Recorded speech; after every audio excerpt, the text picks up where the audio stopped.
আজকে আরসিবি আর এমআই এর যে ম্যাচ, সেটা হচ্ছে মুম্বাই ইন্ডিয়ান্স এর জন্য একটা মরণ বাচন ম্যাচ। মুম্বাই ইন্ডিয়ান্স এর আগের ম্যাচে লখনৌ সুপার জায়ান্টকে যেভাবে হারালো, তাদের কিন্তু আত্মবিশ্বাস অনেক বেড়ে গিয়েছে। তার একটাই কারণ, তার কারণ হচ্ছে মুম্বাই ইন্ডিয়ান্সে রোহিত শর্মা আসার পরে এর আগের যে ম্যাচটা হলো লখনৌ সুপার জায়ান্টের সাথে, তারা কিন্তু সেই রোহিত শর্মা এবং রায়ান নিকেন্টালের দৌড়াতে সেই রানটা চেস করে ফেলেছিল। মুম্বাইয়ের কিন্তু মিডিল অর্ডার তেমন ফর্মে নেই। তেমন ভাবে রয়্যাল চ্যালেঞ্জার্স ব্যাঙ্গালোর আগের ম্যাচে তোমার লখনৌ সুপার জায়ান্টের কাছেই হেরেছে। তাই জন্য এই ম্যাচে কি হতে পারে, যেখানে রয়্যাল চ্যালেঞ্জার্স ব্যাঙ্গালোর পজিশন আছে 4 নম্বর, মুম্বাই ইন্ডিয়ান্স আছে 9 নম্বর। রয়্যাল চ্যালেঞ্জার্স ব্যাঙ্গালোর আর দুটো ম্যাচ জিতলেই সে প্লে অফে চলে যাবে। এবার প্রথমেই আমরা বলবো যে পিচ রিপোর্টের ব্যাপারে, যে পিচ রিপোর্ট কি। আজকে যে মাঠে খেলা হচ্ছে সেটা হচ্ছে শহীদ বীর নারায়ণ সিং ইন্টারন্যাশনাল স্টেডিয়াম, রায়পুর। যেখানে পিচটা কিন্তু ব্যাটিং সহায়ক পিচ, কিন্তু তবে শুরুর দিকে তোমার ফাস্ট বলারের জন্য কিছুটা সুইং আমরা আশা করতে পারি। যেমন ভুবনেশ্বর কুমার রয়েছে, জাসপ্রীত বুমরা রয়েছে, কিন্তু এটা ব্যাটিং পিচ। কিন্তু যেহেতু মাঠের সীমানাটা অনেক বড়, শেষের দিকে পিচটা ধীর গতির হয়ে যেতে পারে। এর ফলে স্পিনারদের জন্য শেষের দিকে যত খেলা হবে, যত সময় এগোবে, স্পিনারদের জন্য একটা গুরুত্বপূর্ণ ভূমিকা পালন আছে। কিন্তু এই পিচে তোমার ব্যাটিং এটা সহায়ক পিচ। যারা ব্যাটসম্যান তারা ব্যাট করে এই পিচে কিন্তু ভালো একটা ফলাফল পেতে পারে। তো এটা হচ্ছে পিচ। এবার আমরা যেটা বলবো সেটা হচ্ছে head to head. Head to হেডে মুম্বাই এবং আরসিবির মধ্যে কবার দেখা হয়েছে। দেখো, আইপিএল এর ইতিহাসে 35 বার মুম্বাই এবং আরসিবির মধ্যে দেখা হয়েছে। তার মধ্যে মুম্বাই জিতেছে 19 বার এবং ব্যাঙ্গালোর জিতেছে হচ্ছে 16 বার। ঠিক আছে, একটা সুপার ওভারে জয় হয়েছে। কিন্তু সাম্প্রতিক আমরা যদি এখন ফর্ম দেখি, এই মরশুমে প্রথম দেখাতেই কিন্তু আরসিবি 18 রানে ম্যাচটা মুম্বাইকে কিন্তু হারিয়ে দিয়েছিল, প্রথমে যে ম্যাচটা হয়েছিল। এবং গত বছরে আরসিবি ওয়াংখেড়ে স্টেডিয়ামে 10 বছর কাটিয়ে কি মুম্বাইকে 12 রানে হারিয়ে দিয়েছিল। ঠিক আছে, শেষ 5টি ম্যাচের লড়াইয়ে আরসিবি 3টি ম্যাচ জিতেছে এবং মুম্বাই 2টি ম্যাচ জিতেছে।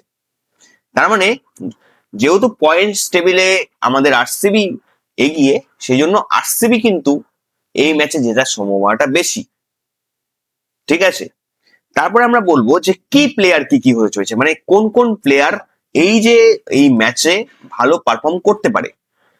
যেহেতু পিচটা ব্যাটিং সহায়ক, তাই জন্য রোহিত শর্মা যেহেতু ফর্মে এসেছে, তো রোহিত শর্মা কিন্তু এই ম্যাচে ভালো পারফর্ম করতে পারে যদি সে ভুবনেশ্বর কুমার এবং জশ হ্যাজেলউডের প্রথম দুটো ওভার কাটিয়ে উঠতে পারে। এবং রায়াল নিকেন্টনও একটু ভালো ফর্মে রয়েছে। কিন্তু মুম্বাইয়ের যদি আমি বলি, যে তোমার হচ্ছে মিডিল অর্ডারের ব্যাটসম্যান তিলক বর্মা, সূর্যকুমার যাদব, তারা কিন্তু ভালো ফর্মে একদমই নেই। তারা প্রথমে রাদারফোর্ডকে খেলাচ্ছিল, রাদারফোর্ড এখন চলে গেছে ইনজুরির জন্য, হয়তো আর খেলবে না। কিন্তু তারা কিন্তু ওই ওপেনিং দুটো ব্যাটসম্যান রোহিত শর্মা, রায়াল নিকেন্টনের ওপরেই আজকে ভরসা করতে হবে। কিন্তু বলা যায় না, ক্রিকেটের ব্যাপার, হয়তো তিলক বর্মাও ভালো পারফর্ম করতে পারে। কিন্তু আমি যদি আরসিবির কথা বলি, জেকব ব্যাথেল যে আগের ম্যাচে ভালো রান করতে পারেনি, বিরাট কোহলিও তাই, তো জেকব ব্যাথেলকে খেলানো হতে পারে, জেকব ব্যাথেল আবার ভালো রান করতে পারে। দেবদূত পাডিক্কল এবং রজত পাটিদার কিন্তু অবশ্যই খেলবে, কারণ তারা আগের ম্যাচে ভালো একটা পার্টনারশিপ করেছে। জিতেশ শর্মা যেহেতু ফর্মে নেই, জিতেশ শর্মার বদলে তারা ভেঙ্কটেশ আয়ারকে খেলাতে পারে।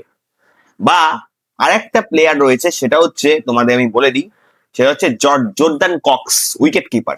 তাকে কিন্তু একটা ম্যাচও খেলানো হয়নি, তাকে কিন্তু খেলানো যেতে পারে।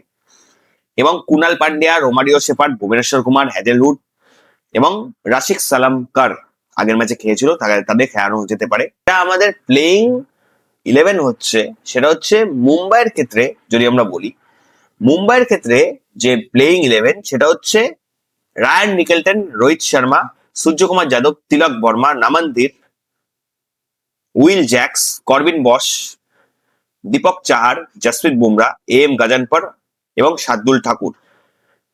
এবং যেটা আগের ম্যাচে খেলানো হয়েছিল, রঘু যাকে খেলানো হয়েছিল, তার বদলে শার্দুল ঠাকুরকে খেলানো যেতে পারে।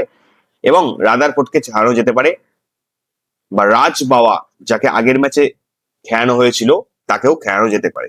ঠিক আছে। এবং যেটা হচ্ছে তোমার আরসিবির ক্ষেত্রে যেটা playing 11, Jacob Bethell, Virat Kohli, Debdutta Padikkal, রজত Patidar, Jitesh Sharma, Tim David, Kunal Pandya, Romario shepherd, Bhubaneswar Kumar, Shreyas Sharma, Josh Hazlewood এবং রাসিক সালামধার। কিন্তু এখানে চেঞ্জেস আসতে পারে।